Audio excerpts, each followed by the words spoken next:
नमस्कार सभी साथियों को। हिंदी साहित्य की क्लास में आप सभी का स्वागत करती हूँ, अभिनंदन करती हूँ। और आज के सत्र की परिचर्चा को शुरू करते हैं। आज हम जो करेंगे, हम लोग 2022 का फर्स्ट शिफ्ट और सेकंड शिफ्ट दोनों ही शिफ्ट के पेपर कर चुके हैं। आज हम करेंगे जून 2021 का पेपर, जो हमारा प्रथम शिफ्ट का है पेपर। तो चलिए शुरू करते हैं आज के शस्त्र की परिचर्चा को। आज के शस्त्र में हमारे महत्वपूर्ण क्वेश्चन PYQ रहेंगे, जो हमारे एग्जाम के लिए महत्वपूर्ण क्वेश्चन हैं। चलिए पहले क्वेश्चन पे चलते हैं। आज का पहला क्वेश्चन हमारा है, और हर एक शस्त्र में हमारे जो होते हैं हिंदी के 100 क्वेश्चन होते हैं। 10 क्वेश्चन जो होते हैं पैसेज से संबंधित होते हैं, इसीलिए पैसेज नहीं करवाते हैं। 50 क्वेश्चन एक शस्त्र में रखते हैं और बाकी 40 क्वेश्चन एक शस्त्र में रखते हैं। तो पहला क्वेश्चन है आज का कि चंद्रबरदाई ने पृथ्वीराज रासों में निम्नलिखित में से मुख्यतः किस छंद का प्रयोग किया है? अरिल्य छंद, पद्धड़िया छंद, कवित्त, सवैया। तो इसका सही आंसर जो है वो क्या हो जाएगा? पृथ्वीराज रासों ने जो चंद्रबरदाई रचना की है, इसमें किस छंद का प्रयोग किया है? तो इसमें इन्होंने जो छंद प्रयोग किया है वो है कवित्त छंद। कौन सा है? कवित्त। तो इसका राइट आंसर हो जाएगा हमारा सी। अगले क्वेश्चन पे चलते हैं और इस क्वेश्चन की व्याख्या भी देख लेते हैं। इसमें मुख्यतः कवित्त छंद का प्रयोग किया गया। पृथ्वीराज रासों में 68 छंदों का प्रयोग किया गया, जिसमें दोहा, कवित्त, छप्पय, तोमर, त्रोटक, गाहा आदि। चंद्रबरदाई को छप्पय छंद का विशेषज्ञ भी माना जाता है। क्या माना जाता है? छप्पय छंद का विशेषज्ञ भी माना जाता है। रामचंद्र शुक्ल ने चंद्रबरदाई को हिंदी का प्रथम कवि तथा पृथ्वीराज रासों को प्रथम महाकाव्य माना है। अगले क्वेश्चन पे चलते हैं। क्या है हमारा अगला क्वेश्चन? क्वेश्चन नंबर 2 है कि कविता क्या है? निबंध चिंतामणि के किस भाग में संकलित है? चिंतामणि 1 भाग 1 में, चिंतामणि भाग 2 में, चिंतामणि भाग 3 में, चिंतामणि भाग 4 में। तो कविता क्या है चिंतामणि के किस भाग में संकलित है? तो इसका राइट आंसर जो है वो हो जाएगा हमारा चिंतामणि भाग 1। तो इसका राइट आंसर हो गया ए। अगले क्वेश्चन पे चलते हैं। क्या है हमारा अगला क्वेश्चन?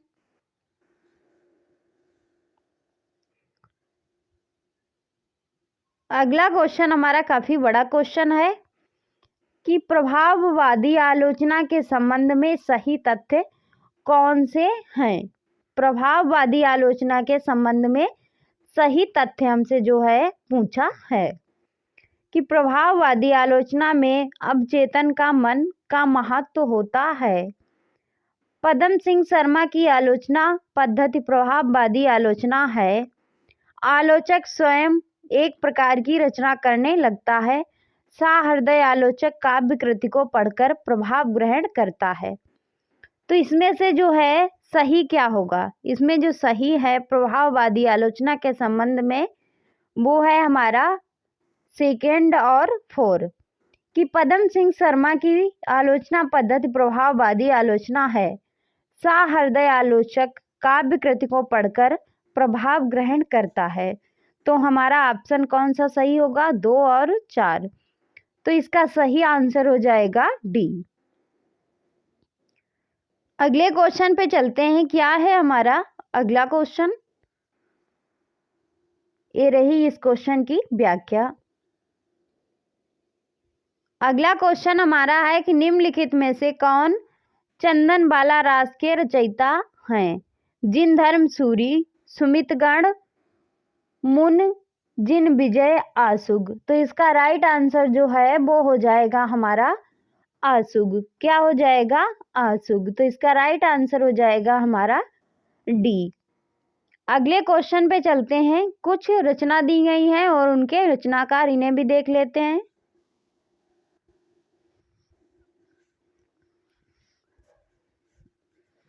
जैसे रचना है नेमिनाथ राग, रेमिनाथ रास किसकी रचना है? मुनि सुमित गण की रचना है। रेवंतगिरी रास किसकी है? विजय सेन सूरी की है। श्रवणकाचार किसकी है? देवसेन की है। स्थूल भद्र रास किसकी है? जिनधर्म सूरी की है। अगला क्वेश्चन हमारा है, क्वेश्चन नंबर 5 है कि प्रकाशन वर्ष की दृष्टि से के अनुसार निम्नलिखित रचनाओं का सही अनुक्रम पूछा है। इसमें सही अनुक्रम जो है वो कौन सा है? मध्यकालीन बोध का स्वरूप, हिंदी साहित्य का आदिकाल, कबीर, हिंदी साहित्य की भूमिका। तो इसका जो सबसे पहले है वो कौन सा आएगा? हिंदी साहित्य की भूमिका। हिंदी साहित्य भूमिका जो है 1940 की रचना है। उसके बाद कबीर, कबीर जो है 1941 की रचना है। फिर आएगा हमारा आदिकाल, हिंदी साहित्य का आदिकाल, ये जो है 1952 की रचना है। और फिर मध्यकालीन बोध का स्वरूप, ये जो है 1970 की रचना है। तो इसका राइट आंसर क्या होगा? सबसे पहले आएगा 4 के बाद 3। तो हमारा किस ऑप्शन में आ रहा है? सिर्फ डी ऑप्शन में। तो इसका राइट आंसर हो जाएगा हमारा डी। ये रही इस क्वेश्चन की व्याख्या। अगला क्वेश्चन हमारा है, क्या है हमारा अगला क्वेश्चन? क्वेश्चन है कि निम्नलिखित में से किस उपन्यास में ईस्ट इंडिया कंपनी द्वारा भारत के आर्थिक शोषण और लूट का यथार्थ चित्रण हुआ है? बामा शिक्षक, परीक्षा गुरु, नूतन ब्रह्मचारी, श्यामा स्वप्न। तो इसका राइट आंसर जो है वो क्या हो जाएगा कि ये जो है परीक्षा गुरु। तो इसका सही आंसर हो जाएगा हमारा बी। अगले क्वेश्चन पे चलते हैं, क्या है हमारा अगला क्वेश्चन? क्वेश्चन नंबर 7 है हमारा। क्या है क्वेश्चन? क्वेश्चन है कि हाय रुक गया यही संसार, बिना सिंदूर अनल अगार, बात हत लतिका भासु कुमार, पड़ी है छित्राधार। इस काव्यांश का प्रतिपाद्य है क्या है? कि स्त्री स्वावलंबी है, पुरुष के बिना स्त्री का कोई अस्तित्व नहीं है, स्त्री के बिना पुरुष अधूरा है, स्त्री पुरुष स्वच्छंद है। तो इसका राइट आंसर जो है वो क्या हो जाएगा? इसका जो राइट आंसर है वो हो जाएगा पुरुष के बिना स्त्री का कोई अस्तित्व नहीं है। यही हमारे क्वेश्चन का सही आंसर हो जाएगा। अगले क्वेश्चन पे चलते हैं, क्या है हमारा अगला क्वेश्चन? क्वेश्चन है प्रकाशन वर्ष के अनुसार, क्वेश्चन नंबर 8 है कि प्रकाशन वर्ष के अनुसार निम्नलिखित उपन्यासों का सही अनुक्रम क्या है?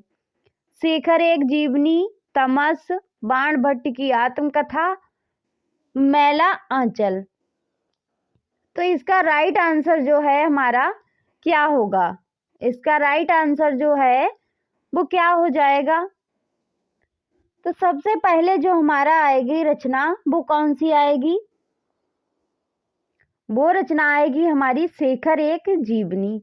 शेखर एक जीवनी का समय क्या है? ये 2 भागों में है। शेखर एक जीवनी जो है 2 भागों में है। पहला भाग इसका 40 में और दूसरा 1944 में। तो पहला भाग 1940 के हिसाब से पहले ये आएगा। फिर आएगा हमारा बाण भट्ट की आत्मकथा, इसका जो समय है 1946 है। फिर आएगा हमारा मैला आंचल, इसका समय है 1954। फिर आएगा तमस, तमस का समय है 1973। तो सबसे पहले हमारा आएगा पहला, पहला के बाद तीसरा। तो किस ऑप्शन में आ रहा है? सिर्फ हमारा डी ऑप्शन में। तो इसका राइट आंसर हो गया डी। ये रही इस क्वेश्चन की व्याख्या। शेखर एक जीवनी किसकी रचना है? आगे की 1940 ईस्वी में पहला भाग प्रकाशित हुआ, 1944 में दूसरा। बाण भट्ट की आत्मकथा हजारी प्रसाद द्विवेदी की, मैला आंचल फणीश्वर नाथ रेणु, तमस भीष्म साहनी।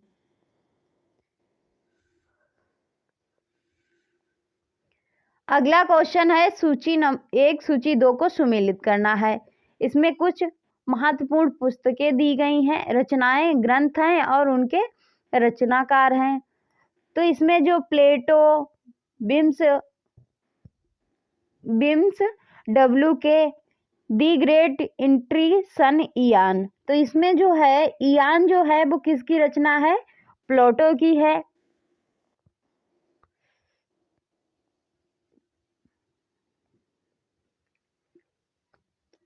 कालरिज की जो रचना है वो कौन सी है? कालरिज जो रचना है वो है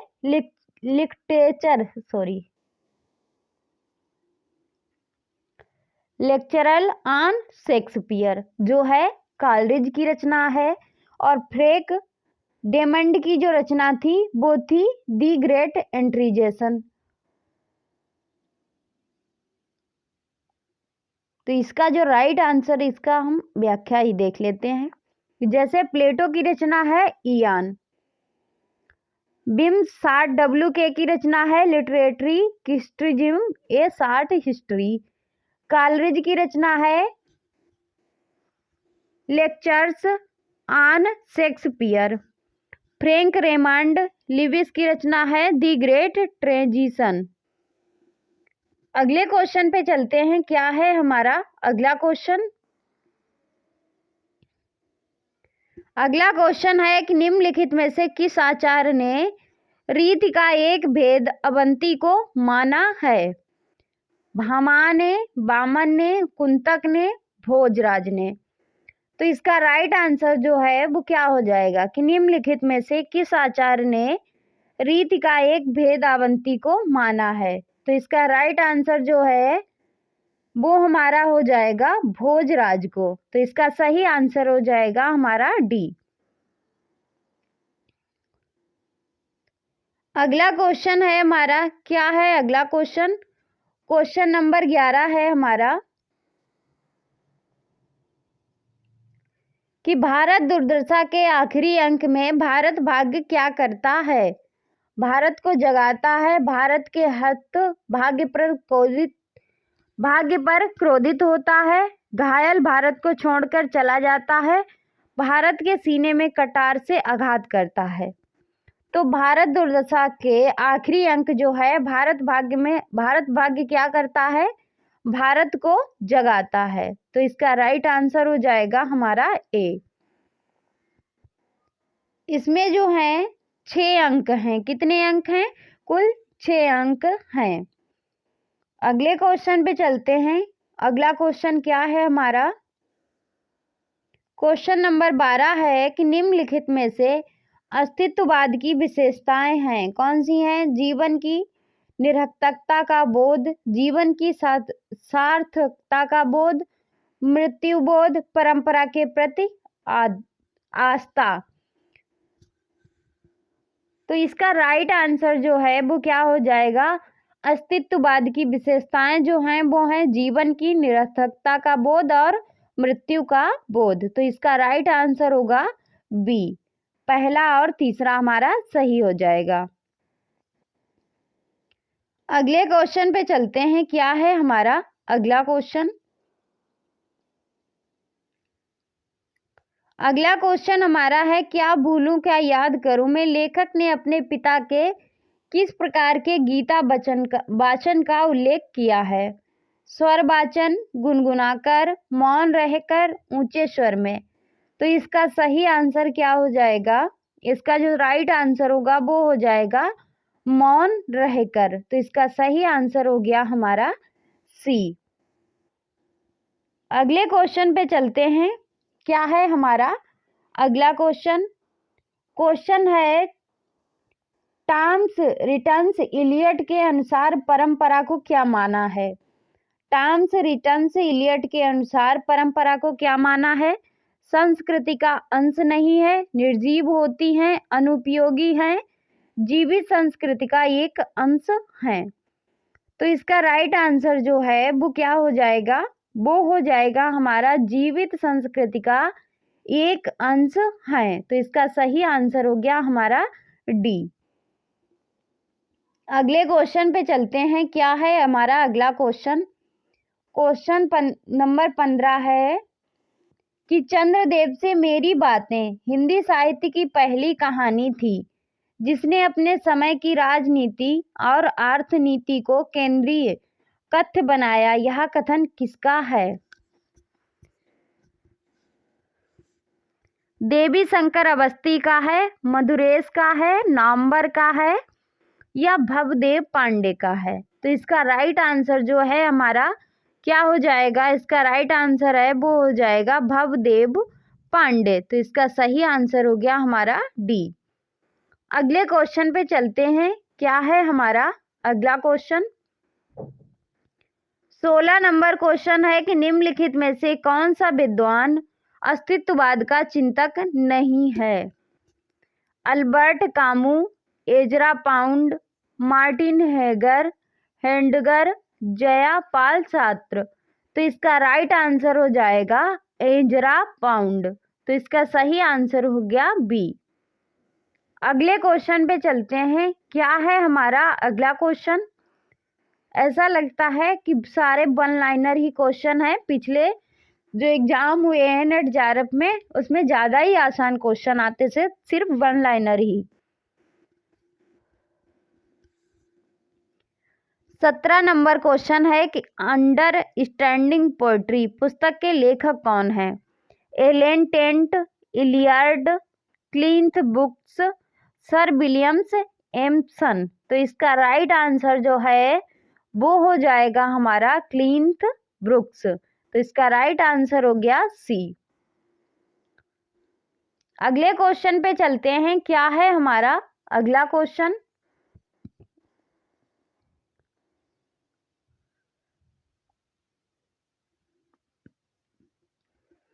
क्वेश्चन है कि सुंदरता का आलोक स्रोत है फूट पड़ा मेरे मन में जिससे जीवन नव जीवन का प्रभात होगा फिर जग के आंगन में।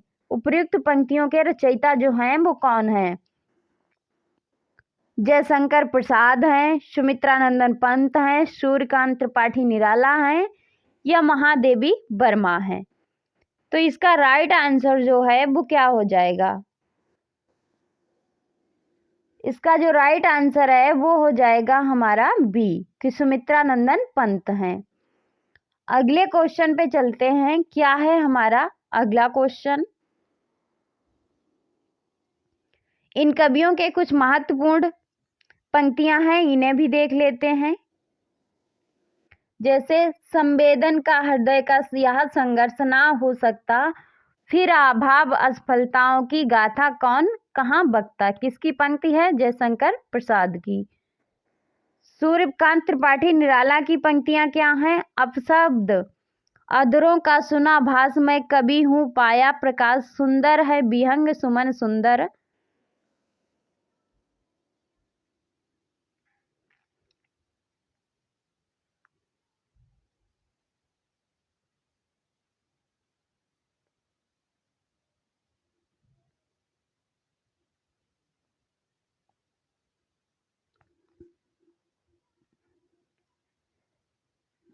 अगला क्वेश्चन हमारा है क्वेश्चन नंबर 19 है कि लाला श्रीनिवास दास की रचनाएं कौन सी हैं? प्रहलाद चरित, रणधीर और प्रेम मोहिनी, नियम निर्घोष, कीर्ति केतु। तो इसका सही आंसर जो है वो क्या हो जाएगा? इसमें जो है लाला श्रीनिवास दास की रचनाएं कौन सी हैं? तो इसका राइट आंसर होगा प्रहलाद चरित और रणधीर और प्रेम मोहिनी। तो इसका सही आंसर हो जाएगा हमारा पहला और दूसरा ए ऑप्शन में है। तो इसका सही आंसर हो जाएगा हमारा ए। अगले क्वेश्चन पे चलते हैं। क्या है हमारा अगला क्वेश्चन? क्वेश्चन है कि गीत फरोश कविता में भवानी प्रसाद मिश्र कहना चाहते हैं, क्या कहना चाहते हैं? कि व्यावसायिकता के कारण आज का कवि अपने गीत बेचने के लिए मजबूर है। आज का कवि जो है वो आज का कवि ग्राहक की मर्जी के अनुसार गीत लिखने के लिए अभिशप्त है। कवि केवल खुशी के गीत लिखता है, कवि शौक से गीत लिखता और बेचता है। तो इसका राइट आंसर जो है वो क्या होगा, इसका जो सही आंसर है वो हो जाएगा ए और बी, यानी पहला और दूसरा हमारा सही है। व्यावसायिकता के कारण आज का कवि अपने गीत बेचने के लिए जो है मजबूर है। आज का कवि ग्राहक की मर्जी के अनुसार गीत लिखने के लिए अभिशाप्त है। तो पहला और दूसरा हमारा किस ऑप्शन में है, तो ये है हमारा बी ऑप्शन में। तो इसका राइट आंसर हो जाएगा बी। गीत फरोश जो रचना किसकी है, भवानी प्रसाद मिश्र की है। भवानी प्रसाद के अन्य भी रचनाएं हैं, इन्हें भी देख लेते हैं। जैसे परिवर्तन जिए 1976 की रचना है। चकित है दुख 1968 की है। इदम ना मम 1977 की है। अंधेरी कविताएं 1968 की है। त्रिकाल संध्या 1978 की है। गांधी पचसती 1969 ईस्वी की है। बुनी हुई रस्सी 1971 ईस्वी की रचना है। अगला क्वेश्चन है हमारा कथन वाला है, अभिकथन और कारण वाला। इसका पहला अभिकथन जो है वो क्या है कि वीर कर्म से अलग वीरत्व का अस्तित्व नहीं है। कारण है इसका क्योंकि वीरत्व की अभिव्यक्ति कठोर साधना में होती है। तो इसका राइट आंसर जो है वो क्या होगा, इसका सही आंसर होगा कि ए और आर दोनों सत्य हैं। आर जो है वो ए की सही व्याख्या कर रहा है। तो इसका सही आंसर हो जाएगा हमारा ए। अगले क्वेश्चन पे चलते हैं। क्या है हमारा अगला क्वेश्चन, क्वेश्चन जो है वो है कि किसी वस्तु के प्रत्यक्ष ज्ञान या भावना से हमारी अपनी सत्ता के क्रोध का जितना ही अधिक तिरोभाव और हमारे मन की उस वस्तु के रूप में जितनी ही पूर्ण परिणत होगी उतनी ही बढ़ी हुई हमारी सौंदर्य की अनुभूति कही जाएगी। यह कथन जो है वो किसका है, तो इसका सही आंसर जो है वो क्या हो जाएगा, नगेंद्र का, नलिन विलोचन शर्मा का, रामचंद्र शुक्ल का, बालकृष्ण भट्ट का। तो ये कथन जो है वो है रामचंद्र शुक्ल का। तो इसका सही आंसर हो जाएगा हमारा सी।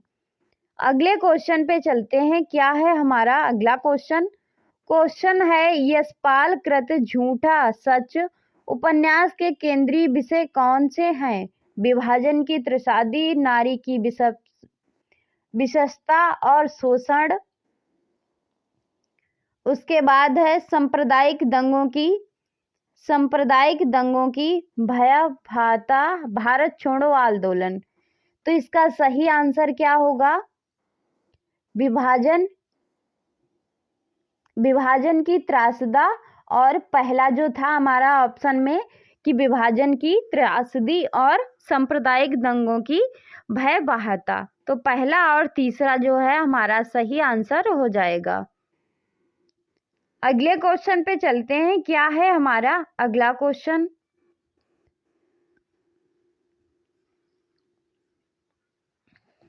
यशपाल का जो उपन्यास है झूठा सच, ये कितने भागों में है, 2 भागों में है। पहला भाग इसका कब प्रकाशित हुआ था, 1958 ईस्वी में, जिसका नाम था वतन और देश। दूसरे भाग जो है ये 1960 में प्रकाशित हुआ, इसका नाम था देश का भविष्य। यशपाल जो है प्रगतिवादी या मार्क्सवादी विचारधारा के उपन्यासकार थे। इनके प्रमुख उपन्यास हैं दादा कॉमरेड 1941 है, देशद्रोही 1943 है, दिव्या 1945 है, पार्टी कॉमरेड 1946 है, मनुष्य के रूप 1949 है। अगला क्वेश्चन है क्वेश्चन नंबर 4 है। सूची 1 को सूची 2 के साथ सुमेलित करना है हमें। पहला है हमारा कि मिलन के पल केवल 2-4 बिरहा के कल्प अपार। ये पंक्ति जो है हमारी किस रचना से ली गई है, तो ये पंक्ति है हमारी परिवर्तन से ली गई है, परिवर्तन रचना से ली गई है। ये सुमित्रानंदन पंत की रचना है। दूसरा है कि तुम भूल गए पुरुषोत्तम मोह में कुछ सत्ता है नारी की। ये जो पंक्ति है वो किसकी है? कामायनी की है। सिंधु की नीह सिमटा पर लघु लहर का लाश कैसा, दीप लघु सिर पर धरे आलोक का प्रकाश कैसा। ये पंक्ति किसकी है? किस रचना से है? सांद गीत से है। उपल वृष्टि हुई तम छा गया, पट गई मही कंकर पात से। ये पंक्ति है प्रिय प्रभात से। तो हमारे क्वेश्चन में पहले का 4, दूसरे का 3 किस में आ रहा है? किस ऑप्शन में? पहले का 4 सिर्फ हमारा एक ही ऑप्शन है, वो है हमारा ए। तो इसका राइट आंसर हो जाएगा हमारा ए।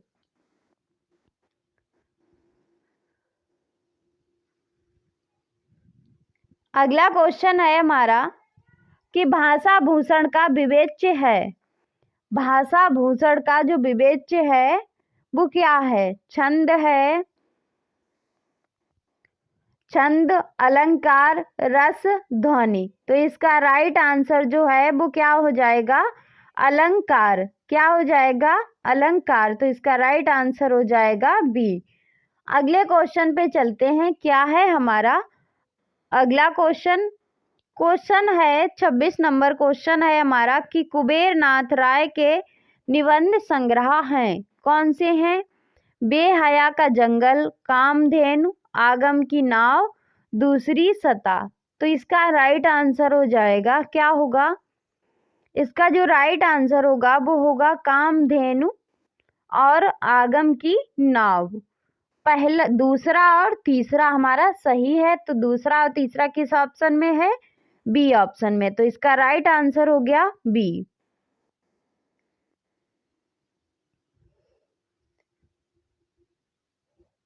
कुबेर नाथ के अन्य निबंध संग्रह हैं, इन्हें भी देख लेते हैं। जैसे प्रिया नीलकंठी, रस आखेटक, गंध मदन, विषाद योग, निषाद बांसुरी, महाकवि की तर्जनी, मन पवन की नौका इत्यादि। और बेहया का जंगल किसका निबंध है? कृष्ण बिहारी का है। दूसरी सतह किसका निबंध है? शरद जोशी का। अगले क्वेश्चन पे चलते हैं। क्या है हमारा अगला क्वेश्चन? क्वेश्चन है कि प्रकाशन वर्ष के अनुसार निम्नलिखित रचनाओं का सही अनुक्रम है। क्या है? भारत की समस्या, मार्क्सवाद और पिछड़े हुए समाज, प्रेमचंद्र और उनका युग, भारतेंदु युग और हिंदी भाषा की विकास परंपरा। तो इसका राइट आंसर जो है वो क्या हो जाएगा? प्रेमचंद्र और उनका युग जो है 1952 की रचना है। क्या है? 1952 की रचना है। भारत की समस्या जो है ये कब की रचना है? 1978 की रचना है। उसके बाद आएगा हमारा भारतेंदु युग और हिंदी भाषा की विकास परंपरा। ये जो है कब की रचना है? 1985 की रचना है। फिर आएगा हमारा मार्क्सवाद। मार्क्सवाद जो है हमारा 1986 की रचना है। तो इसका राइट आंसर जो है वो क्या होगा? पहले 3, फिर 1, फिर 4, फिर 3, 2। तो इसका राइट आंसर होगा सी।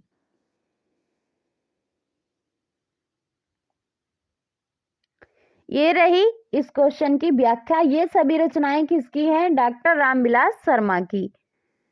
अगले क्वेश्चन पे आते हैं। 28 नंबर क्वेश्चन है हमारा। क्वेश्चन है अभिकथन और कारण वाला। अभिकथन जो है इसमें हमारा क्या है? अभिकथन हमारा है कि नाटक का एक उद्देश्य जनोपदेश है। कारण इसका क्या है? क्योंकि नाटक में उपदेश के सिवा कोई और बात नहीं हो सकती। क्या ये दोनों बातें सही हैं? नहीं।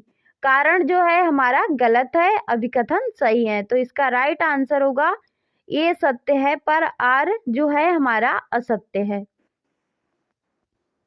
अगले क्वेश्चन पे चलते हैं। क्या है हमारा अगला क्वेश्चन?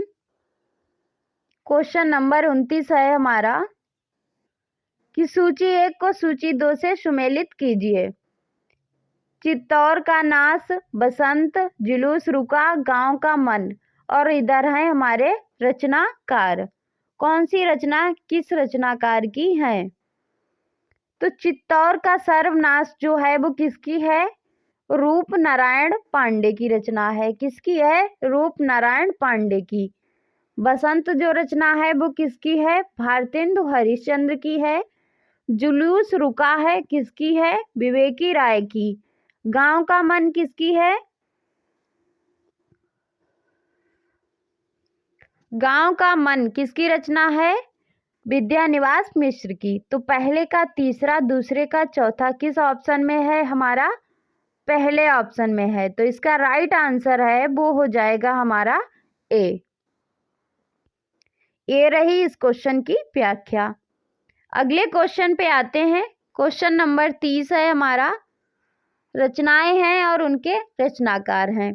सप्तपर्णी, लौट आओ धार, हम हसमत, आज के अतीत, कृष्णा सोबदी, गिरिराज किशोर, भीष्म साहनी, दूधनाथ सिंह।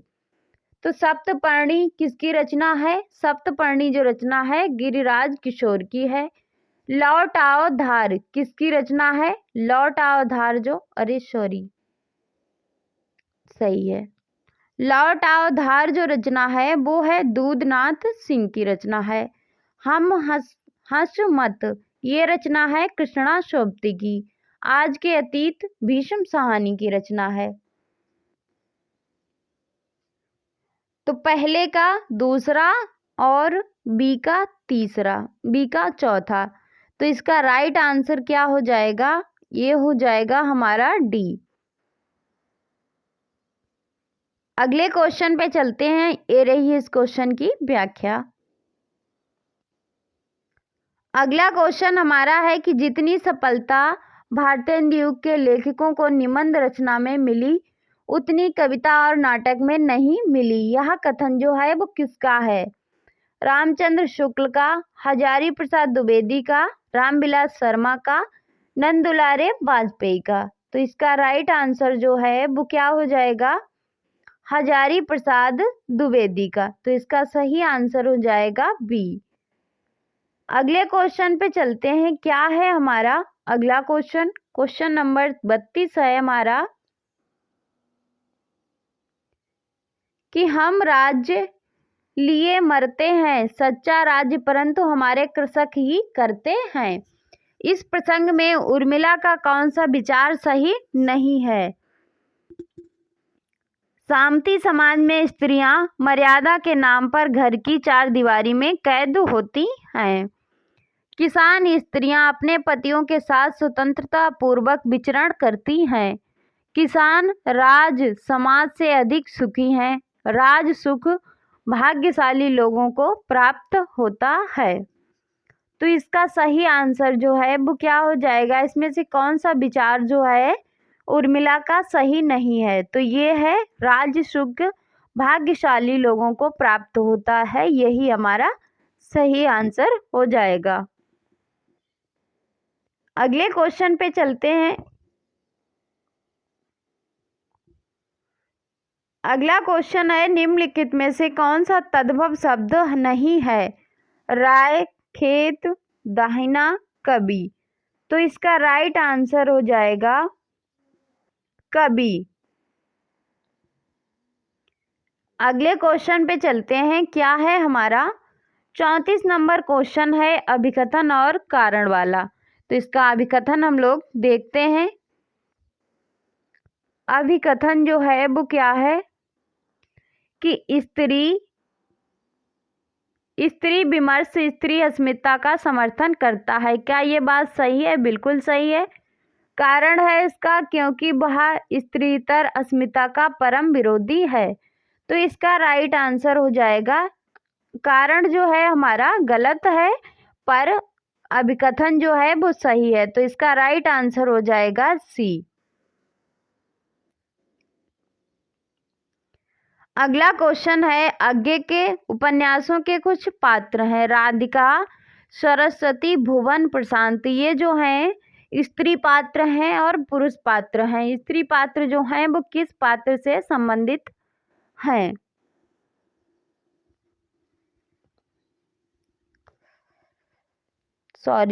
उपन्यासों के पात्र हैं। आगे के जो उपन्यास हैं उसमें से कौन से पात्र जो हैं, इसमें से जो कौन से पात्र हैं जो आगे के उपन्यासों के पात्र हैं? तो इसका राइट आंसर क्या होगा? भुवन और सरस्वती। भुवन जो है वो किससे संबंधित है? नदी के दीप, ये आगे का उपन्यास है। और सरस्वती शेखर एक जीवनी से संबंधित है। तो इसका राइट आंसर होगा दूसरा और तीसरा। दूसरा और तीसरा हमारा किस ऑप्शन में है?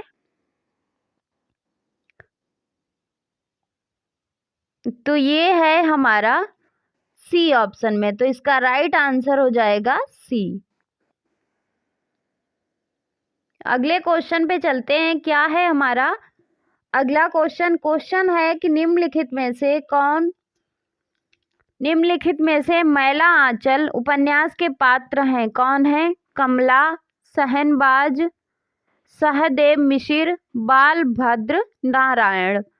तो इसका सही आंसर क्या होगा? इसका जो सही आंसर है वो होगा कमला और सहदेव जो हैं ये मैला आंचल उपन्यास के पात्र हैं। तो इसका राइट आंसर होगा पहला और तीसरा हमारा बी ऑप्शन में है। तो इसका राइट आंसर हो जाएगा बी।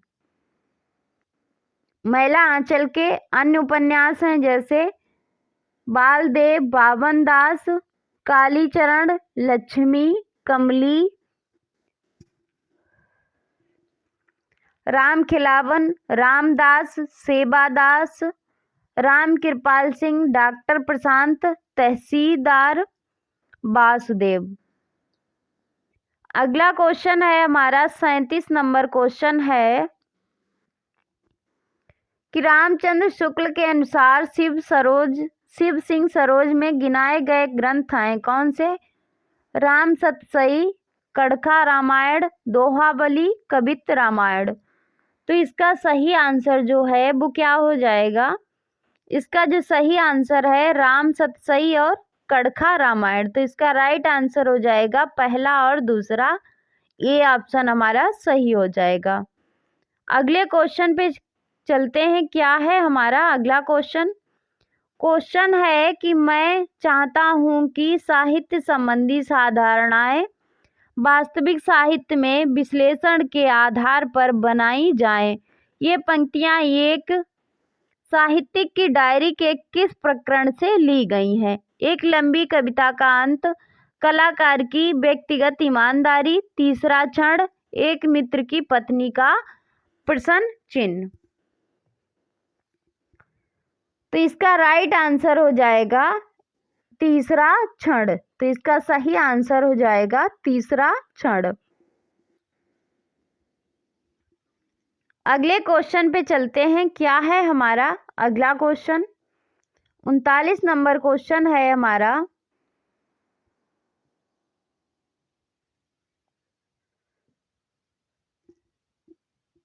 सूची 1 को सूची 2 के साथ हमें सुमेलित करना है।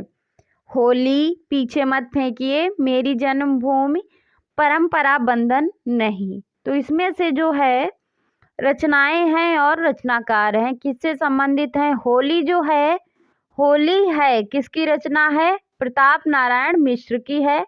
पीछे मत फेंकिए किसकी रचना है? बालकृष्ण भट्ट की है। मेरी जन्म भूमि किसकी रचना है? हजारी प्रसाद द्विवेदी की। परंपरा बंधन नहीं किसकी है? विद्यानिवास मिश्र की रचना है। तो पहले का तीसरा और दूसरे का चौथा। तो इसका राइट आंसर हो जाएगा सी। इसका सही आंसर जो है वो हो जाएगा सी।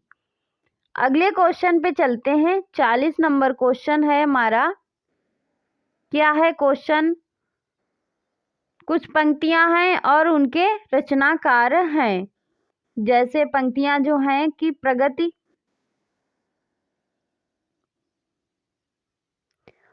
प्राकृत जाके जेई अंग परिसान, पूछ कोटिक जो लागे सुनी, सुधि ना कहू करी। किसकी पंक्ति है ये जो पंक्ति है सूरदास की है। बहुविध चित्र बनाए के हरि रच्यो कीड़ा रास, जेहि न इच्छा झूलवे की, ऐसी बुद्धि के ही के पास। ये जो पंक्ति है वो किसकी है? कबीर दास की है। उसके बाद थारो रूप देखा अटकी, कुल कुटुंब सगण सकल बार बार हटकी। ये जो पंक्ति है मीरा की है। अगली पंक्ति है गुरु नित मोहि प्रबोध, दुखित देखी अचरन मम, मोहि उपजे यति क्रोध, दभई नीति की भई। किसकी पंक्ति है? तुलसीदास की पंक्ति है। तो इसका राइट आंसर क्या होगा? पहले का पहला, दूसरे का दूसरा, तीसरे का तीसरा।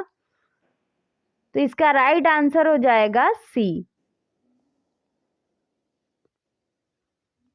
अगले क्वेश्चन पे चलते हैं। क्या है हमारा अगला क्वेश्चन है पुरुरबा पुरास्त परही, दुरापन बात इबा हमीस, उर्वशी का तृतीय अंक इस बीज भाव पर केंद्रित किसका स्रोत है? ऋग्वेद का है, यजुर्वेद का है, तैत्तिरीय उपनिषद का है, ब्रह्म वैवर्त पुराण का है। तो इसका राइट आंसर जो है वो हो जाएगा ऋग्वेद का है। किसका है? ऋग्वेद का। तो इसका सही आंसर हो गया हमारा ए।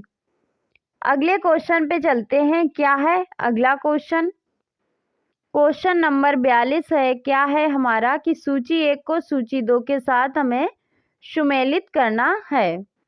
श्रृंगार मंजरी, साहित्य सार, रस सारांश, प्रेम चंद्रिका किसकी रचनाएं हैं? श्रृंगार मंजरी जो है वो चिंतामणि की रचना है। किसकी है? चिंतामणि की। साहित्य सार मोतीराम की रचना है। रस सारांश भिखारी दास की है। प्रेम चंद्रिका देव की है। तो इसका राइट आंसर क्या होगा? पहले का दूसरा और दूसरे का पहला। तो इसका सही आंसर हो जाएगा बी।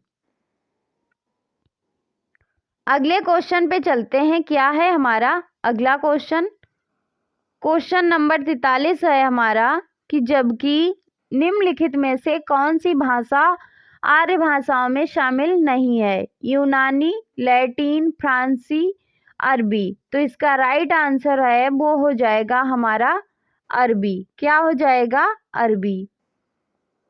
अगले क्वेश्चन पे चलते हैं।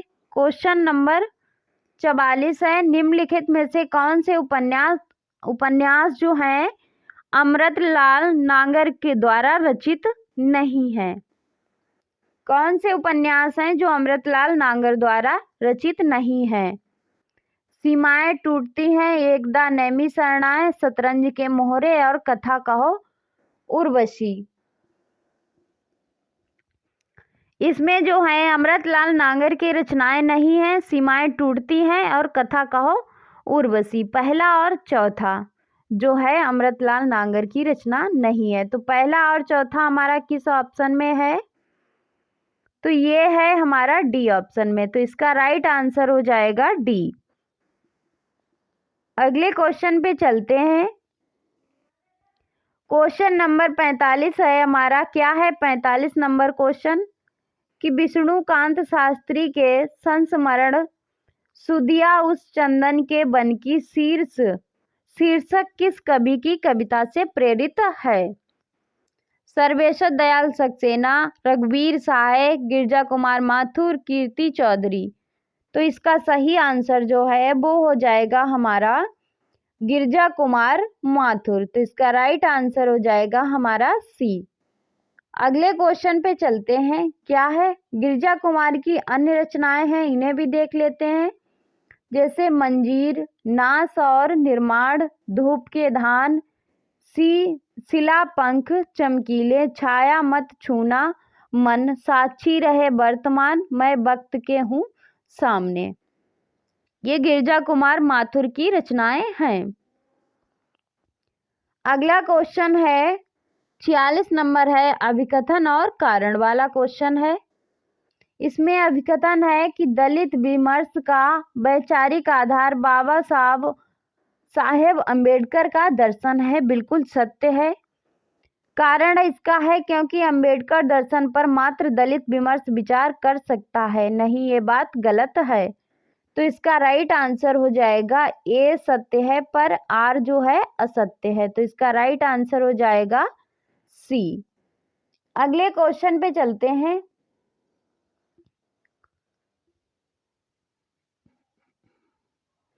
अरे क्वेश्चन छूट ही गया।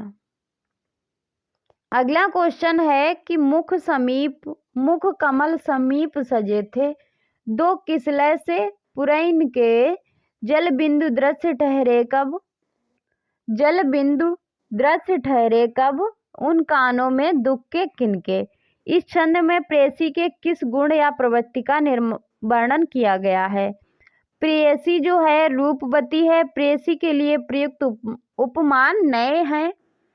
प्रेयसी निर्दय है, प्रेयसी प्रिय के प्रति अनुकूल है। तो इसका राइट आंसर है वो हो जाएगा प्रेयसी जो है वो निर्दय है। तो इसका राइट आंसर हो जाएगा सी। अगले क्वेश्चन पे चलते हैं। क्या है हमारा अगला क्वेश्चन। अगला क्वेश्चन हमारा है कि निम्नलिखित में से कौन सा पात्र मुहर्दिया के रचनाकार के परिवार से संबंधित नहीं है। मुन्नर, सोमर, सुदेशर, मुन्नेश्वर। तो इसका राइट आंसर हो जाएगा सुदेशर। तो इसका सही आंसर हो जाएगा सी। अगला क्वेश्चन है 49 नंबर हमारा क्वेश्चन है।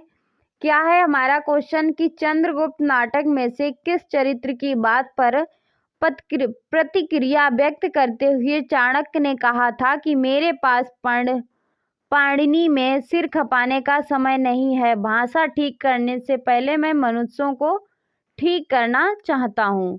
किसने कहा था। राक्षस, सिंहरण, एनिक्रिस्टेज, बारूची।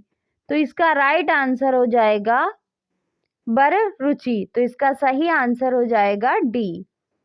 अगले क्वेश्चन पे चलते हैं। क्या है हमारा अगला क्वेश्चन। आज का लास्ट क्वेश्चन है कि ब्रजभाषा गद्य में लिखी हुई टीकाओं की सूची में कौन सी असंगत है। बिहारी का सतसई का टीका भगवान दीन ने, कवि प्रिया की टीका हरिचरण दास, रामचंद्रिका की टीका जानकी प्रसाद, रसिक प्रिया की टीका ईश्वरी प्रसाद नारायण ने। तो कौन सी जो है टीका गलत है। तो इसका सही आंसर है वो हो जाएगा डी। रसिक प्रिया की टीका ईश्वरी प्रसाद नारायण ने नहीं लिखी है। तो इसका सही आंसर हो गया डी। ये रही इस क्वेश्चन की व्याख्या।